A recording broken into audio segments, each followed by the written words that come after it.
Hey, how's it going, everybody? Welcome back to another Empires and Puzzles videos, and I have to say I'm very excited about this video.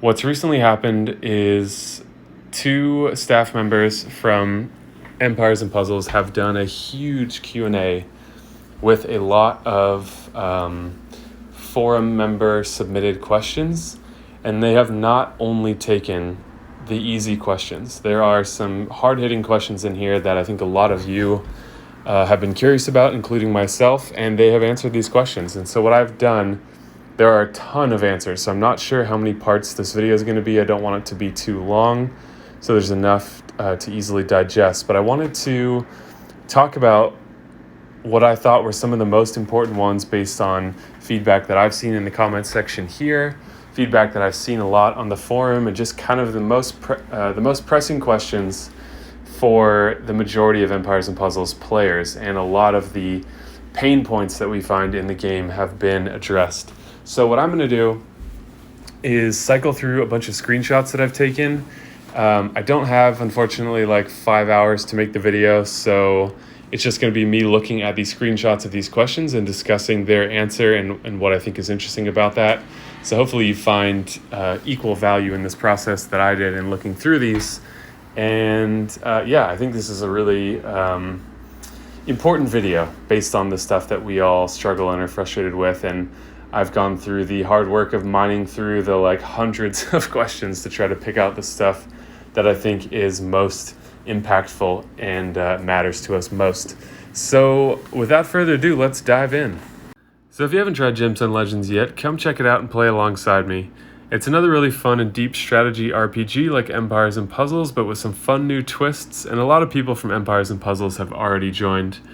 Not only can you help out the channel by using the download link in the description of this video, but if you enter the code #Spock_2021 in the global chat, you can get a nice starter bonus including gold, gems, gold scrolls, and a free epic hero Elidor, all valued at about $50. Once you join, you'll also get access to a set of beginner events where you can earn another epic hero Soliana, a 5-star legendary set of equipment, which is what you use to boost the stats and performance of your heroes, and a platinum scroll for another epic or legendary hero in the game. Those links and codes are in the description down below. Just be sure to enter that code in the global chat after finishing the tutorial within 24 hours of downloading the game, and I look forward to seeing you all there. So 2 quick points of order here. Sorry if you can hear any road noise in the background. It is an extremely hot day here, and I need the windows open or I will just be a sweaty mess. And the other is that, forgive me if it takes me a second to recall the reason for the screenshot that I took. Like I said, if I took notes for each of these individually, this video would take me like 4 hours to make, and I just don't have time to do that. But all of these have been selected for their relevance. And so let's dive in. So the first one, also keep in mind these are in no particular order. These are just the order they were submitted in. So, I mean, if you want to listen to this while you're doing other things as more of a podcast, that is fine too. I'll talk these answers out. So no more talking about caveats. Let's get into it. What is the design/reasoning choice behind a slow minion creator, nor when Bira and Freya create strong minions at fast speed plus buffs and ailments and mana cut? So basically the question is, why are there some fast heroes that do as much as slow heroes? How do you justify that? Which is a great question. And they said, we always aim for variety instead of a pure race for ultimate power. Slower heroes must be in the game. Not everyone will be optimal. Of course, we try to buff these heroes later, but it's very important not to do the buff by speeding them up, even if players see that as the only option. This way we'd end up with only fast heroes in the game, which is boring. So it's a relevant point, and while it's sort of frustrating that every hero can't be good, it's disappointing to get a 5-star hero and be like, oh, I didn't get the good one that I wanted. I think the point that they make is that someone has to think about the overall game economy, because if all of our whims for what a hero should look like were just allowed through with no second thought, I think the game would be a lot less fun. So I think the variety is really important, even though it can be disappointing. And I thought that was a clear distinction. One theme that I noticed overall with these questions is that I don't think that all of the people that work, and I'd like to clarify also, I have zero affiliation with Small Giant, nothing whatsoever. So this is completely my own perspective. There is no arrangement or something like that you need to worry about. Not that I think it would seem that way, but I want to get that out there because people often think that I'm like an employee or something, and that is absolutely untrue. But I think what I saw through reading through a lot of these questions is that I don't think they're as evil as people think they are sometimes. I think they have a difficult job of trying to create balance across millions of players and making mistakes sometimes and also learning some things. So I just want to throw that out there too. I think it's easy from our perspective to be like, oh, these greedy assholes, they are ruining the game. And I think it's a difficult job. I'm not saying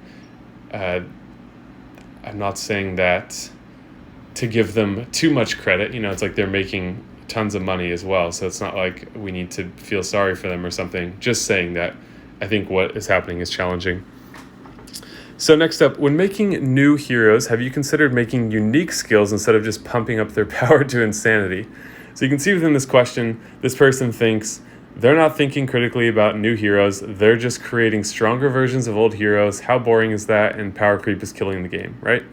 But the unique hero thing has a couple sides to it, and they took the perspective that I did not expect, and what I think is contrary to this. So I'll talk about mine after theirs, but they said we actually aim for that a lot, but unique skills are actually often perceived by players as being less useful, as they ultimately may be, because they're unique and often less direct in use. So hero that does defense down and high damage, much more plug and play than a hero that does something else less clear, but could be part of a very strong synergy still. So it's pretty common to get really negative feedback from unique skills, but it's a balancing act, and we always aim to have one or more in new events and hero sets.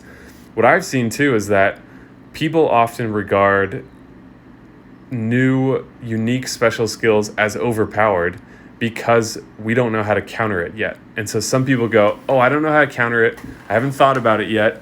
Boom, overpowered, nerf them, the game is being destroyed.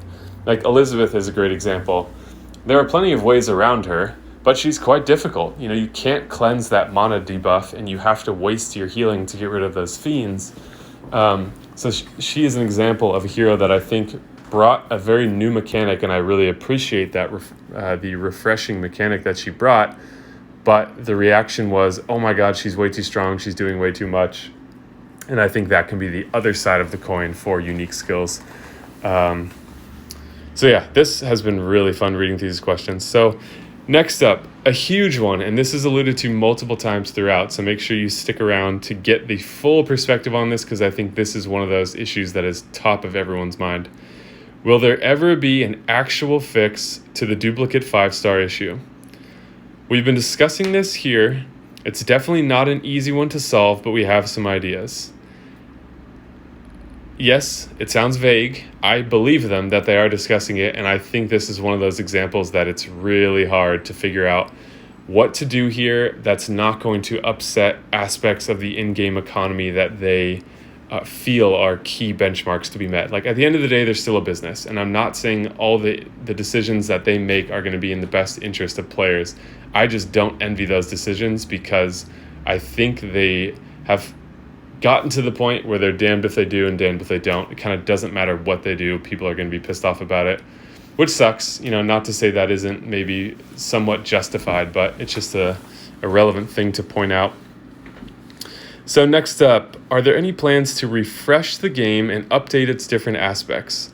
So this kind of shows their strategic hierarchy for content within their answer, and I thought there was value to this. So we'd love to do a ton of this, as mentioned already several times before, but new events and new content are the things that matter most for a lot of players, and that pretty much always dictates our priorities.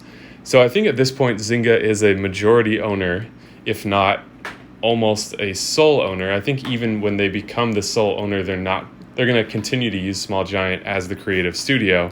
It will just be them setting their own benchmarks, hopefully in the interest of balance for the game. But this goes to show that there's only so much time, right? Even though this is what their job is, they're all working hard, I'm sure, and are busy. And if the decision makers are more focused on new content for players and that kind of stuff, then quality of life does fall by the wayside because there's only so much time in the day. So I'm not saying I agree with this answer, but it does kind of show where they're coming from, and so I thought there was value in that. Yeah, really hoping we'd get a bit of this and quality of life every now and then, but since it's so clear that new stuff is the thing that works for so many of the players, and when they say works, it could mean that's what makes money, we simply cannot ever do less of new stuff, which can easily be the case when you start to focus on updating older aspects. So that's a very unfortunate answer. It's not one I'm surprised to read, but it does provide clarity on priorities around this kind of stuff, and I think that is important to keep in mind. So you heard it here first, maybe first, but that kind of shows what their priorities are. They're just very matter-of-fact about it. I think they realize that there does need to be some balance there too, but what they're saying is we're not going to slow down with new events to fix older stuff because it doesn't make money, it costs money, right? So keep that in mind. This one is really cool. When are we able to see our defense replay in war and tournaments? Will it be possible one day to see live or replay how our defense team performs in wars or in raids to see how our teams manage to resist? I would love to see that. And this is another one that has multiple answers throughout this discussion that I'm going to have here that will provide the full insight on this. But their first answer, we're working on this, not the highest priority, but it's very requested. This one may get partial support first, more accurate info on defense, etc. And then we evaluate how feasible the actual replay is. So you can see they're approaching it like, how much time do we have to dedicate to this? How difficult is it going to be? Because essentially, if they're spending time on it, they're asking the question, how much will this cost us, right? If they dedicate resources to it, they're spending money on this feature, and it's clear that they are much more focused on spending their money on things that will generate money. This will make players happy, which is a good thing, and improves retention and whatnot. But keep that in mind. So one last point I want to make about this is in Gemstone Legends, when you do a raid in the arena afterwards, or when it's your defense was attacked, you can click on what happened and you can see it's a static image, but you can see the performance of heroes. You can see this one did this much damage, this one healed this much. So you can't get a replay, and I am a little doubtful we'll get a replay in this game.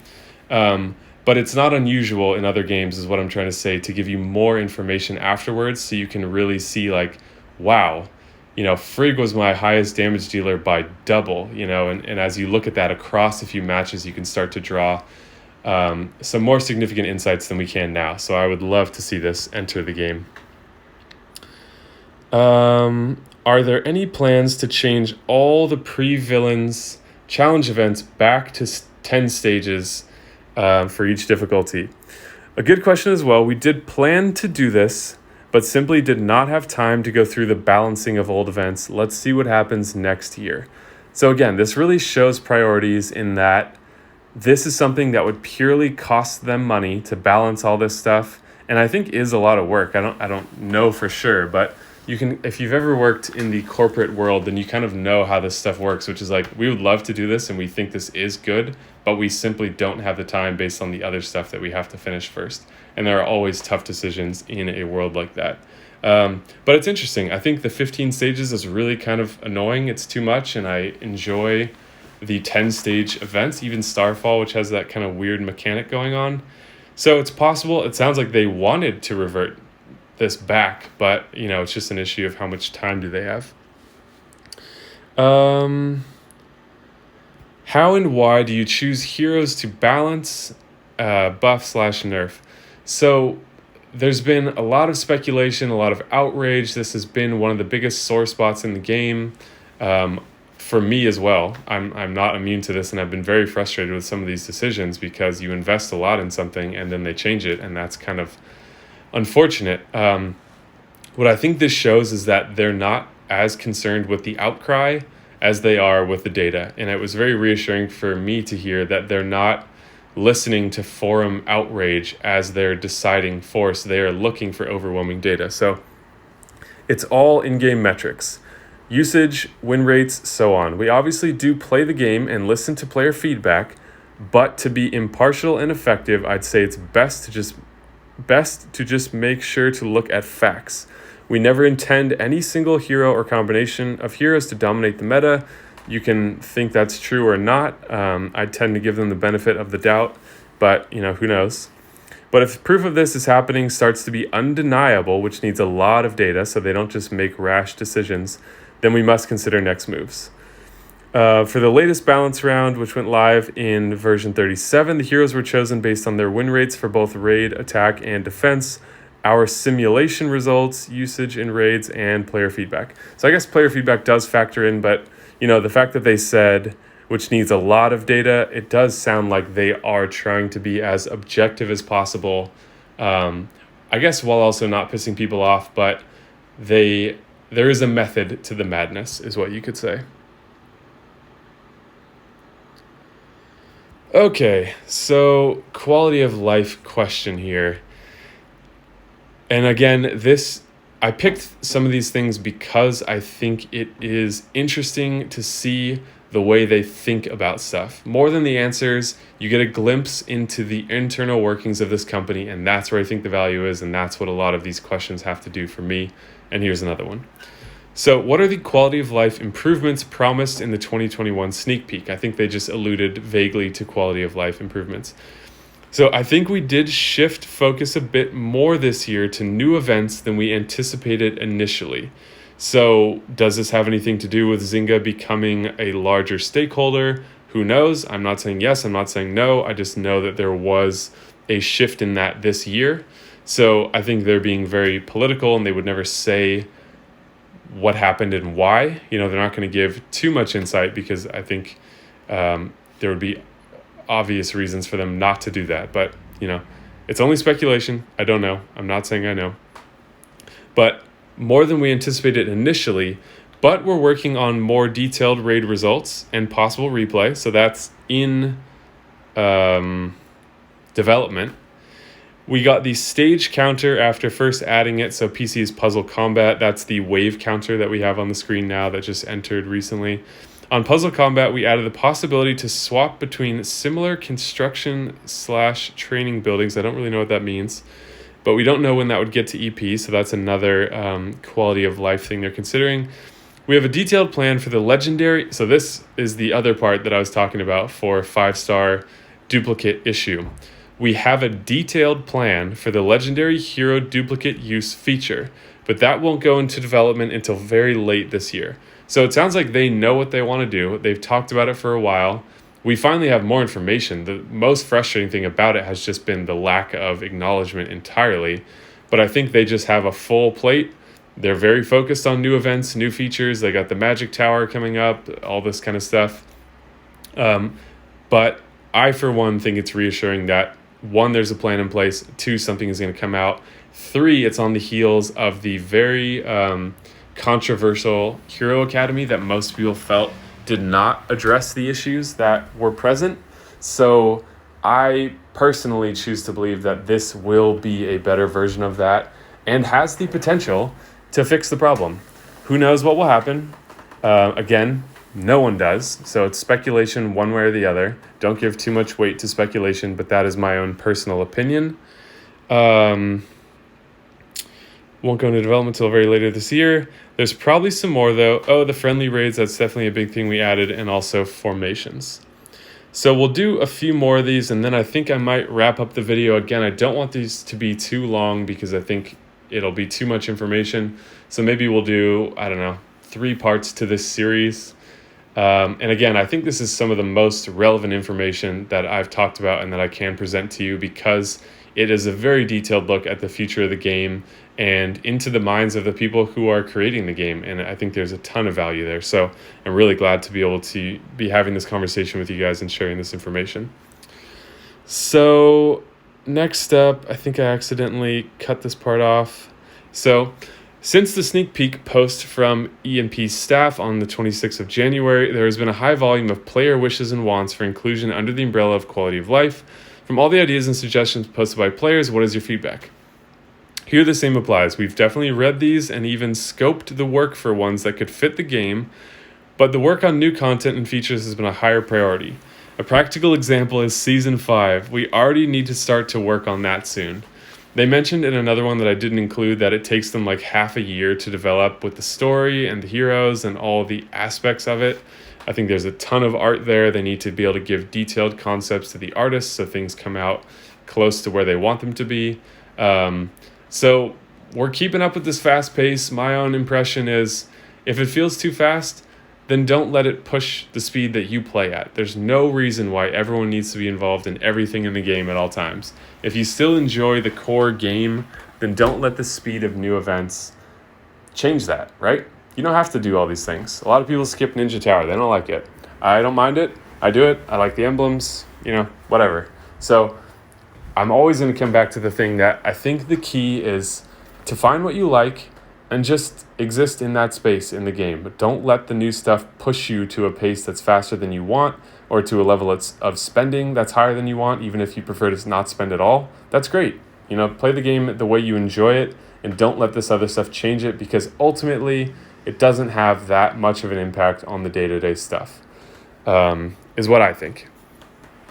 So it just goes to show that they're very focused on new stuff that does impact the quality of life things. If there's enough pressure, I think they might consider the quality of life stuff more. So as always, it's a balancing act is the way that I perceive it. So we got a few more here and then we'll wrap the video for right now. What are often asked for improvements that you simply can't, not won't, implement, and what is the reason? One example is the possibility to collect all food and iron and so on with a single tap. That's a thing that we never want to have in the game. Simply addressing the reason that this extra bit of daily work is really a part of the game flow and fiction.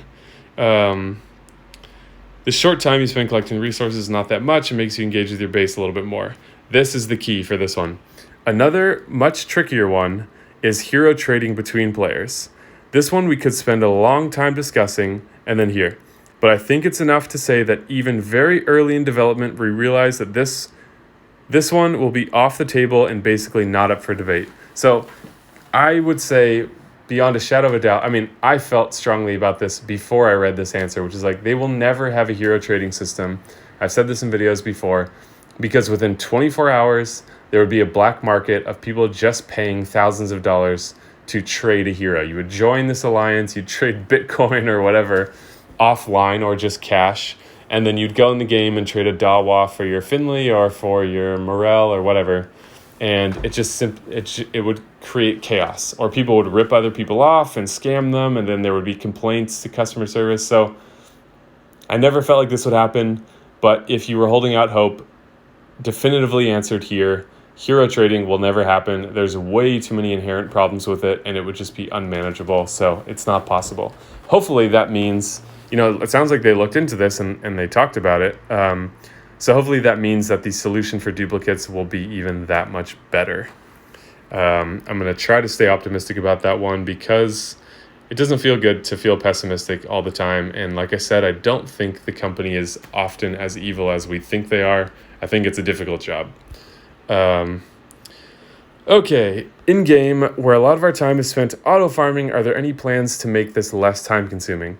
Not specifically, no.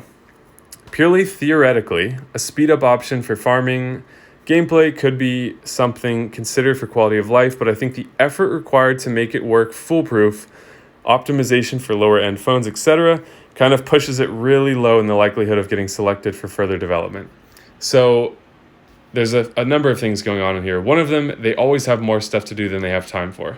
So keep that in mind. It's very easy from our perspective to go, oh my God, this makes so much sense, just do this. But they are having to think about a lot more than we are in our own individual perspective in the way that we play the game, right? They're looking at all this data across all the players, across how many new installs there are, how much money's being spent, all this kind of stuff. Again, not saying I feel sorry for them or anything because they're earning crazy amounts of money, but it's more complicated than it seems from our perspective. The other thing is they have to make the game work on a bunch of different phones, including much lower end phones. And I remember recently there was a big announcement that they were discontinuing support for like the iPhone 4 or something like that. So very old devices by modern standards that they have to make sure everything works across.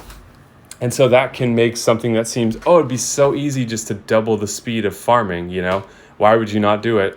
Well, here's a good answer to that. There's a lot of effort required to make this work across all devices and to not introduce more bugs, which is going to cause more work for their customer service team, et cetera, et cetera, et cetera, right? All these things can very quickly end up costing more, and especially for quality of life, far more than they could ever generate in terms of money. So I think it's important that they invest in a community like that, but this is a valuable perspective for why some of those things can be difficult than they might seem, or more difficult than actually, may make sense from our own individual perspective. So we're going to do definitely at least another 2-part to this video series. If you're catching the first one and this has been out for a little while, check the description of this video and you should see the other parts in there. Again, it would just be way too much work to try to group all these together and put them in order and write notes for everything, and I don't think it would necessarily make the video that much better. So it is asking for a little bit of time investment, but I think this is one of the most worthwhile things you can watch on my channel because, like I said before, it gives you so much insight into the future of the game and the people who are managing it, and maybe just in terms of games in general and what that actually looks like, how the sausage is made, so to speak. So thank you guys so much for watching. If you enjoyed the video, please leave a like. It really helps out the channel and it's a free way for you to support me. In addition, consider subscribing as a way to keep on top of all new content and joining our fabulous community here on this YouTube channel. Also, as I mentioned before, check out Gemstone Legends. If you use the link in the description of this video, it helps me out, helps support the channel, and I appreciate that. I also think it's a really fun game, and I'm playing that with Empires and Puzzles, and I like the variety of both games. So there's some great stuff to be had for using that code in the description as well as the link. Thank you. That's all until part 2. Thank you guys so much for watching, and I will see you in the next video.